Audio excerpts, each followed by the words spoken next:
మరి ఉత్తరం చూద్దామండి. అలాగే ఈమెయిల్ ద్వారా ప్రవీణ రాస్తున్నారు. మంగళవారంతో కూడిన సంకష్టహర చతుర్థి మరింత విశేషమని అంటారు, ఎందుకు వివరించండి అంటూ రాస్తున్నారు. మంగళవారంతో వచ్చేటటువంటి ఈ గణపతి వ్రతానికి కృష్ణాంగారక చతుర్థి వ్రతం అని పేరు. కృష్ణపక్షం అంటే బహుళం, మంగళవారం అంటే ఇది అంగారక వారం, కుజవారం, గణపతి అంటే వినాయకుడు. ఎందుకు ఇలా ప్రత్యేకంగా చెప్పారు? మంగళవారానికి గణపతికి సంబంధం ఏమిటి అంటే, మంగళుడు శుభకరుడు, మంగళవారం జయప్రదమైనటువంటి వారం. ఈ కుజుడు రక్తానికి బొమ్మికలకు ప్రతీక.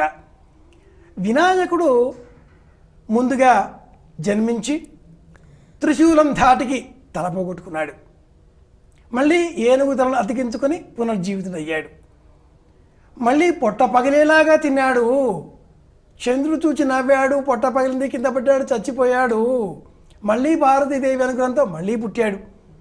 అంటే దైవానుగ్రహం ఉంటే మంగళవారం నాడు ఎలా మనం విజయాలు పొందగలుగుతామో అలా వినాయకుడిని మంగళవారం నాడు పూజ చేస్తే ఎంత ఆపద వచ్చినా కూడా తట్టుకొని మళ్ళీ బ్రతికి జీవితంలో కూడా నిలబడగలుగుతాము అనేటటువంటి పోలికలతో ఇటువంటి రెండే వ్రతాలు ఉంటాయి.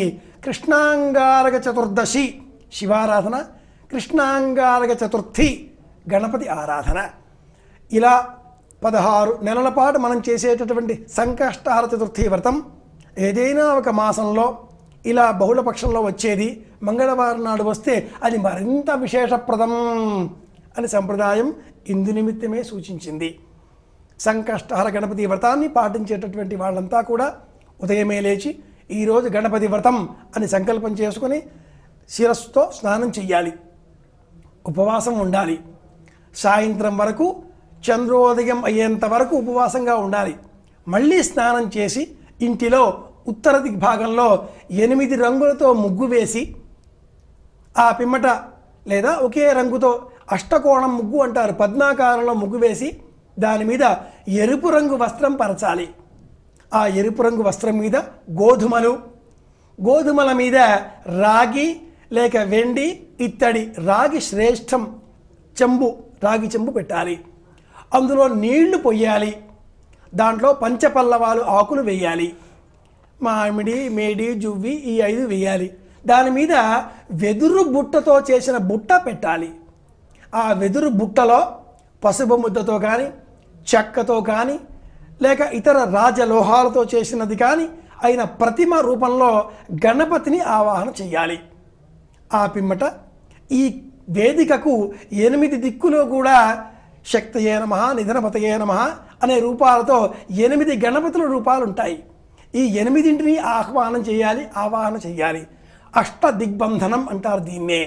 ఆ పిమ్మట కలశంలో ఉండేటటువంటి నీటిలో ప్రాణశక్తిని ఆవాహనం చేసి ఆ పైన ఉన్న వెదురు బుట్టలో ఉన్న వినాయక ప్రతిమ పసుపు ముద్ద లేక లోహంతో ఉన్నటువంటి ప్రతిమ, అందులో అసునీతే పునరస్మాసు చక్షు అన్న మంత్రంతో ప్రాణప్రతిష్ఠ చేసి ఆ పిమ్మట హేరంబ మహామంత్రాన్ని జపం చెయ్యాలి. ఇంతే వ్రతం అంటే. హేరంబ మహామంత్రం అంటే ఇందాక చెప్పుకున్నట్లుగా హేరంబాయ మదనమోహితాయ మమ సంకట నివారణాయ. మిగతా బీజాక్షరాలన్నీ అక్కడ గురుముహతగా తెలుసుకుందాం.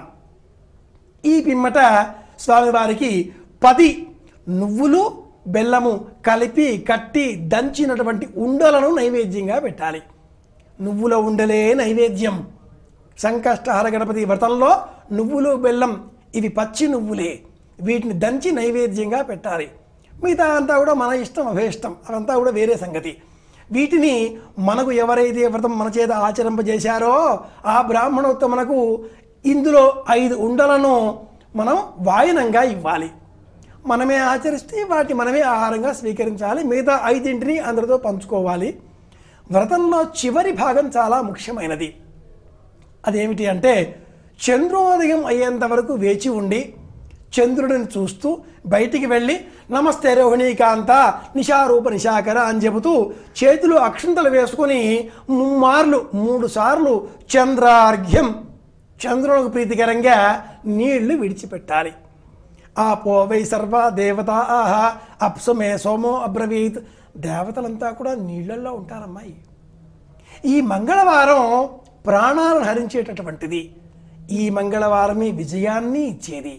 కనుక కృష్ణపక్షంలో మంగళవారం నాడు ఇలా గణపతిని ఆరాధన చేస్తే అందువల్ల చంచలమైన మన బుద్ధి మళ్ళీ కూర్చుంటుంది.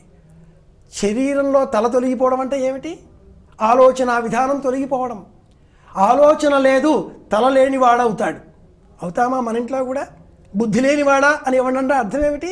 వాడి బుద్ధి ఉంది, ఇప్పుడు పని చేయడం లేదు అని. మీ దగ్గర ఉంటే కాసింత ఇవ్వండి, నేను తీసుకుంటాను అని ఎవడన్నా అంటే నవ్వుకుంటాం మనం. నిజం కూడా. బుద్ధి లేనివాడా, తల లేనివాడా అలా కాకూడదు. మంగళవారం నాడు వినాయకుడిని పూజ చేస్తే తప్పకుండా మనం కూడా బుద్ధి గల వాళ్ళం అవుతాం.